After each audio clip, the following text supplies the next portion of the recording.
Hello friends, எல்லாருக்கும் வணக்கம். This is your David அன்பு. இன்னைக்கு நம்ம இந்த வீடியோவில் நம்மளோட அந்த எவ்ரிடே கம்யூனிகேஷனுக்கு தேவையான ஒரு முக்கியமான ஒரு ஃப்ரேஸ் பார்க்க போகிறோம். பாருங்களேன், இந்த வார்த்தையை நீங்கள் பார்த்துருப்பீங்க. இதற்கான சரியான ஆங்கில ஃப்ரேஸ் என்ன அப்படிங்கிறது இந்த வீடியோவில் நம்ம கிளியராக பார்த்தலாம். ஓகே, ஸோ வீடியோவை ஸ்கிப் பண்ணாமல் ஃப்ரம் ஸ்டார்ட் டு ஃபினிஷ் பாருங்கள். அப்போ தான் ஒரு பெட்டர் ஐடியா உங்களுக்கு கிடைக்கும். சரிங்களா? அண்ட் இதான் நம்ம வீடியோக்கு நீங்கள் ஃபஸ்ட் டைம் வந்திருக்கீங்கன்னா வீடியோவை லைக் பண்ணிட்டு மற்றவங்களுக்கு ஷேர் பண்ணுங்கள். அண்ட் நம்ம சேனலை சப்ஸ்கிரைப் பண்ணிட்டு பெல் பண்ணி கிளிக் பண்ணி வச்சுக்கோங்க. அப்போ தான் நான் போடுற வீடியோஸ் உங்களை தொடர்ந்து வந்து சேரும். இந்த ஜூன் மாதத்துக்கான கோர்ஸ் ஆரம்பிச்சிருச்சுங்க. ஜாயின் பண்ணணும்னு நினைக்கிறவங்க இந்த மெயில் ஐடிக்கு எங்களை காண்டாக்ட் பண்ணுங்கள். ஓகே, நம்ம வீடியோக்குள்ளே போயிடலாம். இந்த பர்டிகுலர் ஃப்ரேஸை நாம் இங்கிலீஷில் எப்படி யூஸ் பண்ணணும் அப்படின்னா, ஒரு சென்டென்ஸை நம்ம ஃபஸ்ட்டு சொல்லிடணும். சரிங்களா? ஒரு சென்டென்ஸை ஃபஸ்ட்டு நம்ம சொல்லிடணும். அதற்கடுத்து இந்த பர்டிகுலர் ரூட் வேர்டை போட்டுட்டு அதற்கடுத்து இன்னொரு சென்டென்ஸ் சொல்லணும். இப்படி தான் பார்த்தீங்கன்னா இது பெரும்பாலும் அமையும் இந்த பர்டிகுலர் ஃப்ரேஸ். இதை எங்கே நம்ம யூஸ் பண்ணுவோம், எந்த மாதிரியான மீனிங்க்கு இது வருது அப்படின்னா, ஒரு வினை நடந்திருக்கும், அந்த வினை எப்படி நடக்க வேண்டும், இல்லாட்டி அதை தொடர்ந்து அது எப்படி நடந்தது அப்படிங்கிற ஒரு எக்ஸ்ட்ரா இன்ஃபர்மேஷனை நம்ம கொடுப்போம். அந்த எக்ஸ்ட்ரா இன்ஃபர்மேஷனை கொடுக்கறதுக்கு பார்த்தீங்கன்னா எப்படின்னா, ஓகே, ஒரு எக்ஸாம்பிள் சொல்கிறேன், அப்போ தான் உங்களுக்கு புரியும். நான் நல்லா படித்தேன். எப்படின்னா நைட் ஃபுல்லாக படித்தேன். நான் படித்தேன், நல்லா படித்தேன். எப்படின்னா நைட்டு ஃபுல்லாக படித்தேன். இந்த எப்படின்னா அப்படிங்கிறது என்ன பண்ணுதுன்னா, அந்த பர்டிகுலர் ஆக்ஷனை நம்ம எந்த விதத்தில் பண்ணணும் அப்படிங்கிற அந்த எக்ஸ்ட்ரா ஐடியாவை கொடுக்குது. அவ்வளோதான். சரிங்களா? நீ அங்கே போ, அவங்ககிட்ட பேசு. எப்படின்னா மெதுவாக பேசு. ஓகே, சைலண்ட்டாக பேசு, பணிவாக பேசு. புரியுதுங்களா? இந்த மாதிரி நாம் அடுத்து வரக்கூடிய அந்த ஆக்ஷன் எப்படி நடக்கணும், இல்லாட்டி ஆல்ரெடி எப்படி நடந்துச்சு அப்படிங்கிற மெத்தடை சொல்கிறதுக்கு நாம் யூஸ் பண்ணுறோம். சரிங்களா? ரைட். அப்போது இந்த எப்படி என்றால் அப்படிங்கிற வார்த்தையை நாம் இந்த மாதிரி சொல்லலாம். பாருங்கள், ஃபஸ்ட்டு நார்மலாகவே ஹவ் அப்படிங்கிற வார்த்தையை போட்டு நம்ம சொல்லலாம். ஹவுனா எப்படி, ஹவுனா எப்படி நம்ம சொல்லுவோம். நார்மலாக நீங்கள் சொல்கிறதுக்கு ஹவ் அப்படிங்கிற வார்த்தையை போட்டுக்கலாம். அப்போது ஒரு சென்டென்ஸ், அதற்கிடையில் ஹவ் அப்படிங்கிற வேர்டு, அதற்கப்புறம் இன்னொரு சென்டென்ஸ். ஓகே, இது வந்து நேச்சுரலாக ரெகுலராக நம்ம யூஸ் பண்ணுற ஒரு ஃபார்மேட் தான். அடுத்து பார்த்தீங்க அப்படின்னா, இதற்கு ரொம்ப க்ளோஸாக அக்யூரேட்டாக இருக்கிற இன்னொரு ஃப்ரேஸ் என்ன அப்படின்னா, தட் இஸ் டு சே அப்படின்னு சொல்லுவாங்க. That is to say. Okay, that is to சே, அதாவது அப்படின்னு சொல்கிறதுக்கு இது அர்த்தம். ஓகே, எப்படின்னா நான் படித்தேன், நல்லா படித்தேன். எப்படின்னா நைட்டு ஃபுல்லாக படித்தேன்.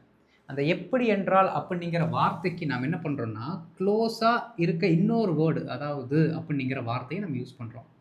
பாருங்கள், நான் நைட்டு படித்தேன், நல்லா படித்தேன், அதாவது நைட் ஃபுல்லாக படித்தேன். அப்போ அந்த எப்படி என்றால் அப்படிங்கிற வார்த்தைக்கு ஒரு க்ளோஸான மீனிங்கை அதாவது அப்படிங்கிற வார்த்தை கொடுக்கிறது. கரெக்டுங்களா? அதனால இந்த தட் இஸ் டு சே அப்படிங்கிற வார்த்தை அதாவது அப்படிங்கிற அர்த்தத்தில் வந்து நாம் அந்த எப்படின்னா அப்படிங்கிற வார்த்தையை சொல்கிறோம் பார்த்தீங்களா, அதை ரீப்ளேஸ் பண்ணோம். சரிங்களா? இன்னொன்று இருக்குது பாருங்கள், இது அந்த அளவுக்கு பார்த்தீங்க அப்படின்னா ஒரு க்ளோஸ் கிடையாது. ஆனால் இருந்தாலும் நீங்கள் யூஸ் பண்ணிக்கலாம், தப்பு கிடையாது. என்னென்னா விச் மீன்ஸ் அப்படிங்கிற வார்த்தையை நம்ம யூஸ் பண்ணலாம். பாருங்கள், விச் மீன்ஸ் அப்படின்னாலும் அதாவது அதாவது அப்படிங்கிற ஒரு மீனிங்கை கொடுக்கும். பட் இந்த how that is to say அப்படிங்கிற அந்த ஒரு அக்யூரசி பார்த்தீங்க அப்படின்னா இதில் ஓரளவுக்கு தான் இருக்கும். அதனால என்னோட சஜஷன் என்ன அப்படின்னா, இந்த ஹவ் இல்லாட்டி தட் இஸ் டு சே அப்படிங்கிற வார்த்தையை நீங்கள் யூஸ் பண்ணலாம். சரிங்களா? அப்போ இதற்கு தேவையான மெத்தட் நான் என்ன சொன்னேன், என்ன வேணும் அப்படின்னு சொன்னேன், 2 சென்டென்ஸ் வேணும். 2 சென்டென்ஸுமே கம்ப்ளீட் சென்டென்ஸாக இருக்கணும். அந்த 2 கம்ப்ளீட் சென்டென்ஸ்க்கு நடுவில் நாம் இந்த பர்டிகுலர் ஃப்ரேஸை போட்டு எழுத போகிறோம். ஓகே, இங்கே ஒரு சென்டென்ஸ், இங்கே ஒரு சென்டென்ஸ். இங்கே ஃபஸ்ட்டு நடந்த சென்டென்ஸ், அதற்கடுத்து ரூட் வேர்டு, அதற்கடுத்து இந்த ஆக்ஷன் எப்படி நடந்தது அப்படிங்கிறதுக்கான ஒரு இன்ஃபர்மேஷன் இங்கே இருக்கும். சரிங்களா? இது ஃபஸ்ட்டு நடந்திருக்கும், இதை தொடர்ந்து இது நடந்திருக்கும். ஓகே, புரிஞ்சுதுங்களா? இதுதான் இதோட ஃபார்மேட் அண்ட் ஃபார்முலா. இதை பேஸ் பண்ணி நம்ம ஒரு சில எக்ஸாம்பிள்ஸ் பார்க்கலாம், நமக்கு ஒரு பெட்டர் ஐடியா கிடைக்கும். நம்ம இப்போ எக்ஸாம்பிள்ஸ்குள்ளே போயிடலாம்.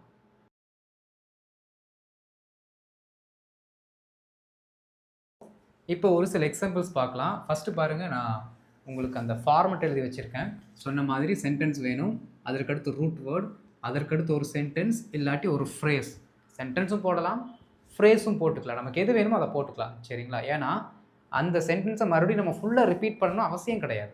தமிழில் அப்படி பண்ண மாட்டோம். அதே மாதிரி தான் இங்கிலீஷ்லேயும் அது அப்ளிகபிள் ஆகும். சரிங்களா? பாருங்கள், நான் அவரை சந்தித்தேன். எப்படின்னா கண்காட்சியில் வைத்து பார்த்தேன். நான் அவரை பார்த்தேன் எப்படின்னா இதில் எக்ஸிபிஷனில் பார்த்தேன் அப்படின்னு நம்ம சொல்லுவோம்ல, அதை தான் நம்ம எழுத போகிறோம். பாருங்கள், நான் அவரை சந்தித்தேன். இதெல்லாம் சிம்பிளான சென்டென்ஸ். நான் அவரை சந்தித்தேன். ஒரு சென்டென்ஸ் எப்படி ஆரம்பிக்கணும்? சப்ஜெக்ட்ல ஆரம்பிக்கணும். சப்ஜெக்டை தொடர்ந்து வேர்ப் வரணும். அந்த வேர்ப் யார் செஞ்சிருக்கணும்? அந்த சப்ஜெக்ட் செஞ்சிருக்கணும். எழுதிடலாங்களா? பாருங்க. நான் அவரை பார்த்தேன். நான் அப்படின்னா ஐ, சந்தித்தேன் இருக்கு. சந்தித்தேன் தான் இங்கே இருக்க வேர்பு. அப்போது ஐ மெட் ஹிம், அவ்வளோதான். ஐ மெட் ஹிம், ஃபுல் ஸ்டாப். நான் அவரை சந்தித்தேன் வந்துருச்சு. எப்படி என்றால் இதற்கு நாம் அப்ளை சொன்ன மாதிரி ஹவ் அப்படிங்கிற வார்த்தையை போடுறோம். ஹவ் எப்படின்னா, ஹவ் கண்காட்சியில் வைத்து பார்த்தேன். ரொம்ப சிம்பிள். இந்த ஃபுல் சென்டென்ஸும் நீங்கள் எழுதினாலும் ஓகே தான். இல்லை அந்த பர்டிகுலர் இடத்த மட்டும் சொன்னீங்கனாலும் போதும் தான், மீனிங் வந்துடும். பாருங்களேன்.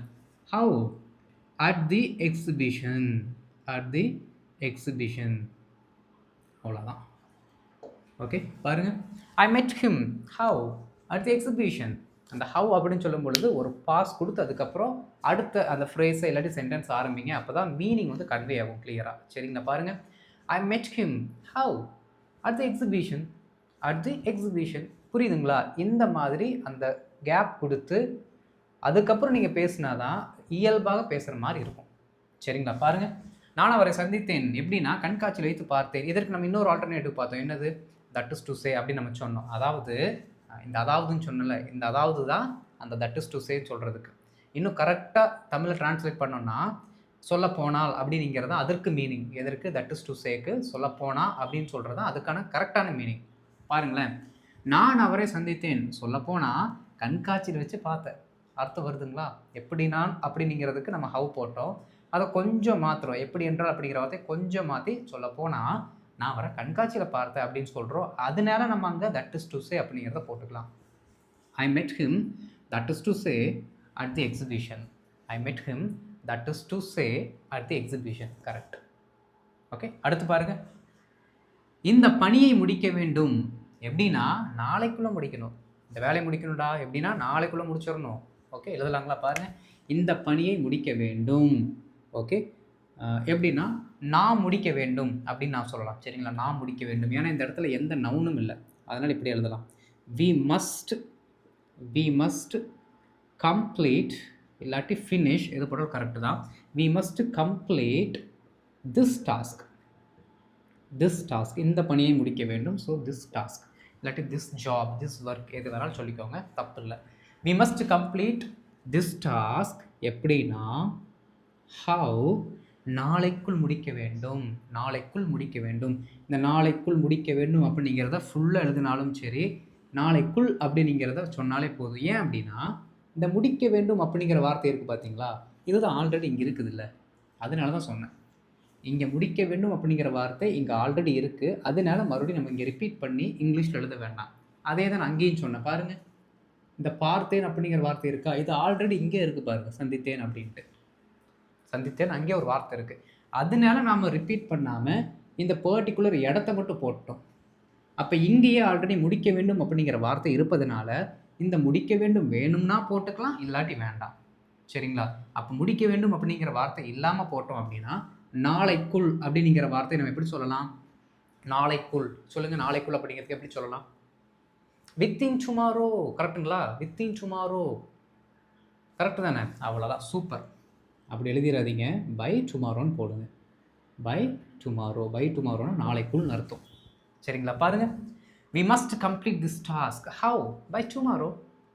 We must complete this task how by tomorrow. Simple.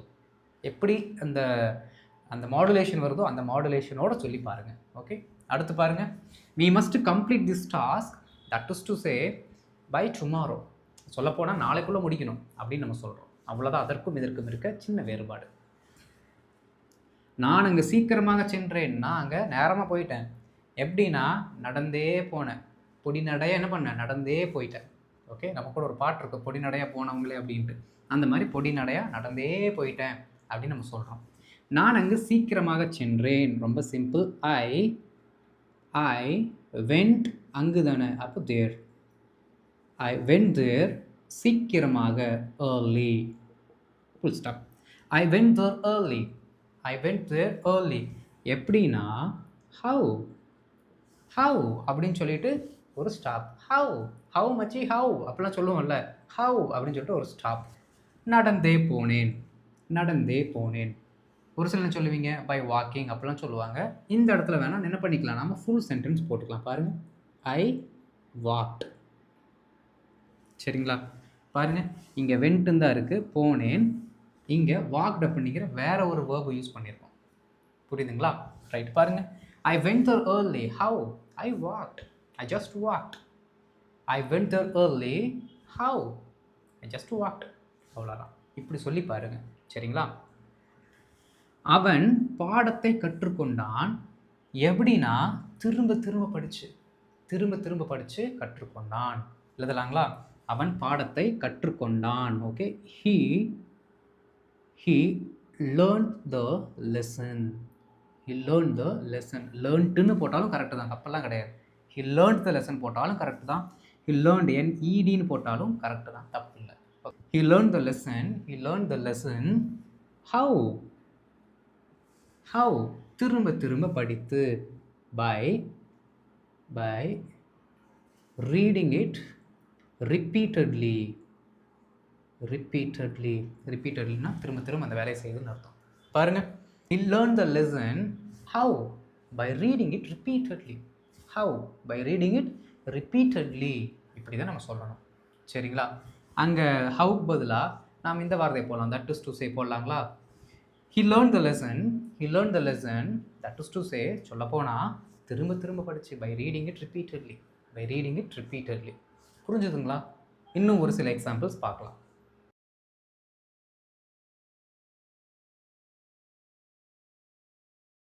இப்போ அடுத்த ஒரு சில செட் ஆஃப் எக்ஸாம்பிள்ஸ் பாருங்கள்.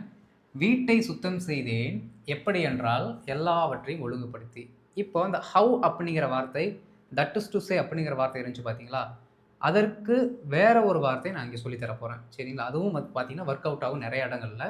ஆனால் ஹவ் அப்படிங்கிற வார்த்தை எப்படி எல்லா இடத்துலையுமே இந்த எப்படி என்றால் அப்படிங்கிறதுக்கு கரெக்டாக உட்காருதோ அந்த அளவுக்கு இருக்காது, பட் மேக்ஸிமம் ஒர்க் ஆகும். பார்க்கலாம். வீட்டை சுத்தம் செய்தேன். எப்படி என்றால் எல்லாவற்றையும் ஒழுங்குபடுத்தி. பாருங்க, வீட்டை சுத்தம் செய்தேன், இதெல்லாம் நமக்கு சிம்பிளாக தெரியும், எழுதிடலாங்களா? ஏன் ஐ போடுறேன், சுத்தம் செய்தேன் இருந்துச்சுன்னு. ஏன்னா ஒரு சிலர் என்கிட்ட கேட்பீங்க, நவுனேல எப்படி நீ வந்து ஐ போட்ட அப்படின்னு என்கிட்ட கேட்பீங்க. அதனால சொல்கிறேன், இங்கே செய்தேன் இந்த ஆக்ஷனில் பார்த்தீங்கன்னா கடைசி செய்தேன் இருக்கு. அப்போ செய்தேன் அப்படிங்கிற அந்த வார்த்தையை யார் சொல்லுவா? அவன் சொல்லுவானா, அவள் சொல்லுவாளா?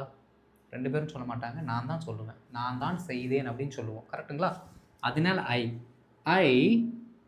cleaned. I cleaned the house. நான் வீட்டை சுத்தம் செய்தேன்.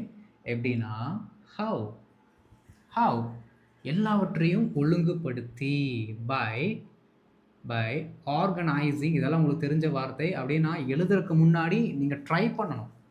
உங்கள் மைண்டுக்கு ஒர்க் கொடுத்துட்டே இருக்கணும். இதுக்கு என்ன வரும், டேவிட் வந்து இந்த எக்ஸாம்பிள் எழுதியிருக்காரு, இதுக்கு என்ன வரும் அப்படின்னு சொல்லிட்டு நீங்கள் எனக்கு முன்னாடி டக்குன்னு ஐடென்டிஃபை பண்ணணும். இதுக்கு அதுதான் வரும், இங்கே ப்ரிப்போசிஷன் போட்டு தான் எழுதுவார் அப்படின்னு சொல்லிட்டு நீங்களே என்ன பண்ணணும் அப்படின்னா எனக்கு முன்னாடியே ஒர்க் அவுட் பண்ணி வைங்க. அப்போ தான் நான் வரும்பொழுது கரெக்டாக நீங்கள் ஒர்க் அவுட் பண்ணி வச்சதும் நான் ஒர்க் அவுட் பண்ணி வச்சதும் கரெக்டாக இருக்குதான்னு நீங்கள் ஐடென்டிஃபை பண்ண முடியும். சரிங்களா? பாருங்கள், பை ஆர்கனைசிங் ஒழுங்குபடுத்தி எல்லாவற்றையும். ஏன்னா இங்கிலீஷில் ரிவர்ஸ் தான் வருவோம், அதனால் பை ஆர்கனைசிங் எவ்ரிதிங் எல்லாவற்றையும் அப்படின்னா எவ்ரிதிங். பாருங்கள், ஐ clean the house. how? by organizing everything. ஒரு ஃப்ளோவாக சொல்லணும். ஐ clean the house. how? by organizing everything. by organizing everything.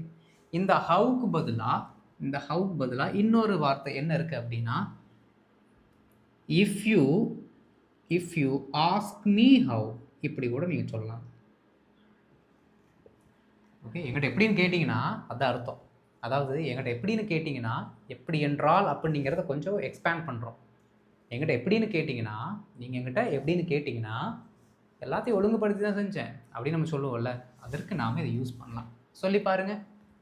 I clean the house if you ask me how, by organizing everything. I clean the house if you ask me how, by organizing everything. கரெக்டாக வருது. சரிங்களா? Right. பாருங்கள், அவன் வெற்றி பெற்றான். எப்படி என்றால் விடாமுயற்சியால். அவன் வெற்றி பெற்றான் எப்படி என்றால் விடாமுயற்சியால். எழுதலாங்களா? பாருங்கள், ரொம்ப சிம்பிள். அவன் வெற்றி பெற்றான், he won. அவ்வளோதான், முடிஞ்சு போச்சு. சிம்பிளாக முடிஞ்சு போச்சு. he won எப்படி என்றால் if you ask me how, இப்படி போடுறேன் சரிங்களா. if you ask me how நீங்கள் எப்படின்னு என்கிட்ட கேட்டிங்கன்னா விடாமுயற்சியால், by perseverance பாருங்க, perseverance விடாமுயற்சினா பை ஹார்ட் ஒர்க்குன்னு சொல்லலாம், perseveranceன்னு சொல்லலாம். perseverance அப்படின்னா விடாமுயற்சியோட கரெக்டான டிரான்ஸ்லேஷன். பாருங்களேன், he won if you ask me how, by perseverance, by hard work சொல்லிக்கலாம், தப்பு இல்லை. he won how, by perseverance, howன்னு போடலாம். if you ask me how அப்படின்னாலும் தப்பு இல்லை, கரெக்டாக மீனிங் கன்வே ஆகுது சரிங்களா. அடுத்து பாருங்க, அவள் நிறைய மொழிகளை பேசுகிறார், அப்படி என்றால் அவர் ஒரு பன்முக பேச்சாளர். அவங்க நிறைய லாங்குவேஜ் பேசுகிறாங்க அப்படின்னா அவங்க ஒரு பன்முக பேச்சாளர், நிறைய மொழிகளை பேசக்கூடியவர். இந்த ஹவுக்கு அப்புறம் கொஸ்டின் தேவையில்லை, கொஸ்டின் மார்க் அதெல்லாம் ரிமூவ் பண்ணிடலாம், அப்படியே ஃப்ளோவாக போகலாம் சரிங்களா. ரைட், அவள் நிறைய மொழிகளை பேசுகிறார், எப்படி என்றால் அவர் ஒரு பன்முக பேச்சாளர். இது என்னன்னு பார்க்கலாம். அவர் நிறைய மொழிகளை பேசுகிறார். she speaks many languages. she speaks many languages, full stop. எப்படி என்றால், எப்படின்னா how அப்படிங்கிற வார்த்தையை போட்டு ஃபஸ்ட் நம்ம எழுதிடலாம் சரிங்களா. how, அவர் ஒரு பன்முக பேச்சாளர். எப்படின்னா அவங்க ஒரு பன்முக பேச்சாளர். ஓகே, பன்முக பேச்சாளருக்கு என்ன சொல்லலாம் அப்படின்னா she is a பன்முக பேச்சாளருக்கு ஆங்கிலத்தில் இருக்கக்கூடிய வார்த்தை பாலிக்ளாட். சரிங்களா. பாலிகேமின்னு சொல்லி விட்றாதீங்க, மீனிங் தப்பாக போயிடும். பாலிகேமின்னா நிறைய பேர்த்த கல்யாணம் பண்ணுறது. பாலிக்ளாட்டை மறந்துட்டு she is a polygamy அப்படின்னு சொன்னீங்கன்னா மீனிங்கே மாறிடும். அப்புறம் தருமடி வாங்குறதுக்கு நான் பொறுப்பாக முடியாதுப்பா. அதனால் வார்த்தையை கரெக்டாக என்ன பண்ணணும், யூஸ் பண்ணணும். ரைட், அடுத்து பாருங்கள், she speaks many languages. how, she is a polyglot. she speaks many languages. how, she is a polyglot. இப்போ பாருங்களேன், இந்த if you ask me how அப்படிங்கிற வார்த்தை இங்கே போட்டிங்கன்னா கரெக்டாக உட்காராது, மீனிங் அந்தளவுக்கு எஃபெக்டிவ் இருக்காது. ஓகே, அப்போது நீங்கள் இன்னொரு வார்த்தையை சொல்லலாம். சொல்லப்போனால் அப்படின்னு சொன்னீங்கன்னா மீனிங் கரெக்டாக வரும். அவங்க நிறைய லாங்குவேஜ் பேசுவாங்க, சொல்லப்போனால் அவங்க ஒரு பாலிக்ளாட் அப்படின்னு சொன்னால் மீனிங் வருது. ஓகே, அவங்க நிறைய லாங்குவேஜ் பேசுகிறாங்க, அது எங்கிட்ட எப்படின்னு கேட்டிங்கன்னா அவங்க ஒரு சிறந்த இல்லாட்டி பன்முக பேச்சாளர். ஓகே, ஸோ மீனிங் எதுக்கு கரெக்டாக வர்ற மாதிரி இருக்கோ அந்த வார்த்தைக்கு ஏற்ற மாதிரி நீங்கள் ரீப்ளேஸ் பண்ணி பழகுங்க சரிங்களா. பாருங்கள், she speaks many languages. how, she is a polyglot. எப்படி, அவங்க பாலிக்ளாட்ரா, அவங்க பாலிக்ளாட், வார்த்தையை மறக்கக்கூடாது, பாலிக்ளாட். அடுத்து, பிரச்சனையை தீர்க்க வேண்டும். எப்படின்னா அமைதியான முறையில் பேச வேண்டும். பிரச்சனை தீர்க்கணும் எப்படின்னா அமைதியான முறையில் பேசி தீர்க்க வேண்டும். எழுதுங்க பார்க்கலாம். பிரச்சனையை தீர்க்க வேண்டும், நாம் அப்படிங்கிற மாதிரி வச்சுக்கலாம் சப்ஜெக்டா. அப்போ we. Okay, we must solve the problem. Okay, we must solve the problem. Okay, எப்படின்னா இல்லை எப்படின்னு என்கிட்ட கேட்டிங்கன்னா if you ask me how இல்லாட்டி வெறும் ஹவுன்னு போட்டாலே போதும். how, அமைதியான முறையில் பேச வேண்டும். Okay, we must talk peacefully. Okay, we must talk peacefully. இல்லையா, இந்த பேச வேண்டும் அப்படிங்கிற வார்த்தையை மட்டும் நீங்கள் போடுறீங்க, ஃபுல் சென்டென்ஸ் எங்களுக்கு வேணாம். இங்கே பாருங்கள், we must அப்படிலாம் போட்டு ஃபுல் சென்டென்ஸ் போட்டிருக்கோம். ஃபுல் சென்டென்ஸ் வேணாம், அந்த ஃப்ரேஸ் மட்டும் போதும் அப்படின்னா by talking peacefully போட்டாலே போதும். by talking peacefully இதுவே அர்த்தத்தை கொடுக்கும். பாருங்கள், we must solve the problem. if you ask me how, we must talk peacefully. if you ask me how, we must talk peacefully. if you ask me how, by talking peacefully. வெறும் ஹவுன்னு போட்டாலும் answer வந்துடும். பாருங்கள், we must solve the problem. how, by talking peacefully. Simple, ரொம்ப ரொம்ப ரொம்ப simple. இந்த மாதிரி வார்த்தையில் போட்டு நீங்கள் பேசுனீங்கன்னா உங்களுக்கே கொஞ்சம் கம்ஃபர்டபுளாக ஃபீல் ஆகும். அந்த கம்ஃபர்டபுள் ஃபீல் இருக்குது பார்த்தீங்களா, அதுதான் உங்களுக்கு ஃப்ளூவன்சியை கொடுக்கும். Okay, right. ஸோ இன்றைக்கி நாம் பார்த்த இந்த பர்டிகுலர் சென்டென்ஸை வச்சு ஒரு சில ஹோம்ஒர்க் கொடுக்குறேன், ட்ரை பண்ணுங்கள்.